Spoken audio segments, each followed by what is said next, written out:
ವರ್ಷಗಳಿಂದ ವರ್ಷದಿಂದ ವರ್ಷಕ್ಕೆ ಕಾಶ್ಮೀರಕ್ಕೆ ಭೇಟಿ ಕೊಡ್ತಾ ಇರುವಂಥ ಭಾರತೀಯರ ಸಂಖ್ಯೆ ಹೆಚ್ಚಾಗ್ತಾನೆ ಇದೆ. ಇತರೆ ಭಾರತೀಯರ ಸಂಖ್ಯೆ ಹೆಚ್ಚಾಗ್ತಾನೆ ಇದೆ.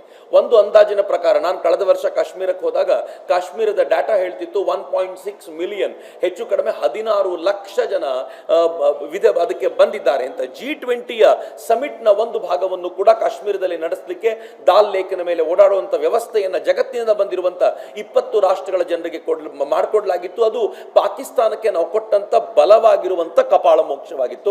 ಅದಾದ ನಂತರ ನಂಗನ್ಸುತ್ತೆ ಭಾರತ ಕಂಪ್ಲಾಸೆನ್ಸಿಗೆ ಹೋಯ್ತು, ತೃಪ್ತಿಕರವಾಗಿದೆ, ಎಲ್ಲವೂ ಇನ್ನು ತಲೆ ಕೆಡಿಸ್ಕೊಳ್ಬೇಕಾಗಿಲ್ಲ ಎನ್ನುವಂಥ ವಾತಾವರಣ ನಿರ್ಮಾಣ ಆಗಿದ್ದು ಆ ಕಾರಣಕ್ಕೇನೆ.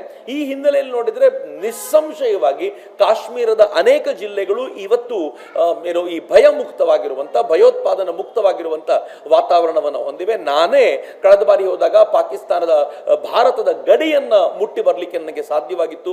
ಅಲ್ಲಿಯವರೆಗೂ ಯಾವುದೇ ತೊಂದರೆ ಇಲ್ಲದೆ ಆರಾಮಾಗಿ ಓಡಾಡುವಂಥ ವಾತಾವರಣ ಡೆಫಿನೆಟ್ಲಿ ಇತ್ತು. ಈ ಕಾರಣಕ್ಕೋಸ್ಕರವೇ ಈ ಬಾರಿ ಪಾಕಿಸ್ತಾನ ಈ ತರದೊಂದು ಪ್ರಯತ್ನ ಮಾಡಿದೆ. ಇದಕ್ಕೆ ಕೆಲವು ದಿನಗಳ ಮುಂಚೆ ಆಸಿಮ್ ಮುನೀರ್ ತನ್ನ ಸೈನ್ಯದ ಪ್ರಮುಖರನ್ನೆಲ್ಲ ಕೂರಿಸಿಕೊಂಡು ಮಾತನಾಡ್ತಾ ಹೇಳ್ತಾ ಇದ್ದ, ಪಾಕಿಸ್ತಾನ ಎನ್ನುವಂಥ ರಾಷ್ಟ್ರ ಇರೋದೇ ಕಲ್ಮಾದ ಮೇಲೆ, ಈ ಕಲ್ಮಾದ ಆಧಾರದಿಂದ ಕಟ್ಟಿರುವಂಥ ಈ ಪಾಕಿಸ್ತಾನ ಜಗತ್ತಿಗೊಂದು ಯಾವ ತರ ನಿರ್ಮಾಣ ಮಾಡಿ ನಿಂತ್ಕೊಳ್ಳುತ್ತೆ ನೋಡಿ ಅಂತ ಆತ ಏನ್ ಹೇಳಿದ್ನೋ ಅದೇ ರೀತಿ ಇಲ್ಲಿ ಬಂದು ಪಾಕಿಸ್ತಾನಿ ಸೈನಿಕರು, ನಾನು ಇವ್ರನ್ನ ಬರೀ ಭಯೋತ್ಪಾದಕರು ಅಂತ ಕರೆಯೋದಿಲ್ಲ, ಪಾಕಿಸ್ತಾನಿ ಸೈನಿಕರು ಕಲ್ಮಾ ಓದ್ಲಿಕ್ಕೆ ಬರದೇ ಇರೋರ್ನ ನಿಲ್ಲಿಸಿ ಕೊಂದಿದ್ದಿರೋದಿದೆಯಲ್ಲ, ಇದು ನೇರವಾಗಿ ಪಾಕಿಸ್ತಾನ ನಮಗೆ ಮಾಡಿರುವಂತ ಚಾಲೆಂಜ್ ಅಂತ ನಾನು ಭಾವಿಸ್ತೀನಿ.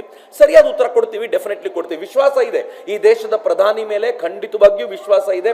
ಈ ದೇಶದ ಪ್ರಧಾನಮಂತ್ರಿ ಸಿದ್ದರಾಮಯ್ಯ ಅಲ್ಲ, ಈ ದೇಶದ ಪ್ರಧಾನಮಂತ್ರಿ ಮನಮೋಹನ್ ಸಿಂಗ್ ಅಲ್ಲ ಅಂತ ಚೆನ್ನಾಗಿ ಗೊತ್ತಿರೋದ್ರಿಂದ I have 100% confidence on my PM. ಅವರು ಡೆಫಿನೆಟ್ ಆಗಿರುವಂತ ಉತ್ತರ ಕೊಡ್ತಾರೆ ಮತ್ತು ನಾವು ಸಾರ್ವಭೌಮವಾಗಿ ತಲೆ ಎತ್ತಿ ನಡೆಯುವಂತ ಒಂದು ಉತ್ತರ ಕೊಡ್ತಾರೆ ಅಂತ ವಿಶ್ವಾಸ ಇದೆ.